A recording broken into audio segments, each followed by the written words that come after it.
Something is outside my door, the screams are deafening. My minutes are numbered. As I write this, I hear them outside. They have started to mimic my parents, and as I don't respond, the pounding on the door gets louder. Getting louder and louder until the screams outweigh the pounding. I think I'm going mad. I don't think they can get in for now. Hopefully, this documentation of my experience helps someone. I recently moved to the middle of nowhere. I know it's a horror movie CLTG, and if I knew the events that would transpire in the next week, I would have just moved back in with my parents. It was a nice 2-story house in the middle of the forest. I am a veterinarian, so I made a decent living, plus the house wasn't that bad of a price. I got a job at the vet clinic in town and moved into my new home. The first 2 days went great. I unpacked, and on the third day, I started my job at the clinic. It was a great first day, and it was also a slow day, so I got to know my co-workers. When I got home that night, it was foggy, but I could have swore I saw something moving in the trees. I would have shrugged it off, but it looked too human-like. It creeped me out, and not wanting to take any chances, I hurried in my house, locked the door, and looked through the blinds. Nothing, just the trees and the fog. After that, I went through my entire house to make sure nothing was out of the ordinary. Call me paranoid, I know. How ironic a paranoid person is living in the middle of the woods, alone.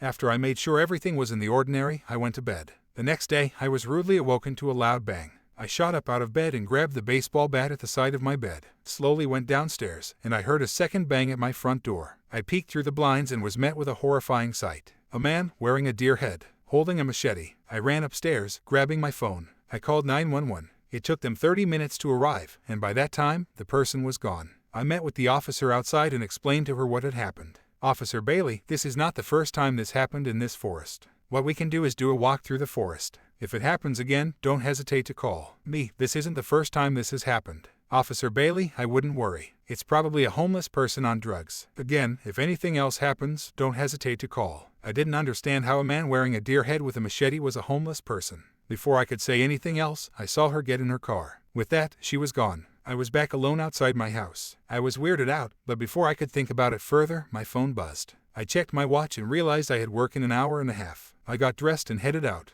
I got home late that night, and I noticed something very alarming. My front door was wide open. Instantly, I called the police. Once they got there, both officers told me to wait and entered my house. Apparently, there was blood on the hallway walls leading to my bedroom. I told the officers what had happened that morning, and they seemed to be a bit disturbed. They told me that this could be a cult connection and that since these two incidents happened just hours between, they were going to station an officer outside my house. That relieved me a bit, but the blood on my wall really freaked me out. I cleaned it up and tried to go to bed. After what felt like hours, I finally fell asleep. The next day, I woke up and the officer was gone. I made a cup of coffee and texted my parents. They were really worried about me and wanted me to move back to my hometown. I couldn't just drop my new job and abandon my house. I told them I'd keep them updated and I'd be safe. And then I got a knock at my front door. I froze. After yesterday, I was a lot on edge, so I went to the blinds and peered through. It was Officer Bailey. I opened the door, and what she told me made my whole body go cold. The officer stationed outside my house was missing. Apparently, they found his car in a ditch 10 minutes from my house, with a blood trail ending in the middle of the forest. She asked me if I saw anything, and I said no. After she left, I considered leaving town. This was all too much. Almost a week into living here, and weird stuff has been happening.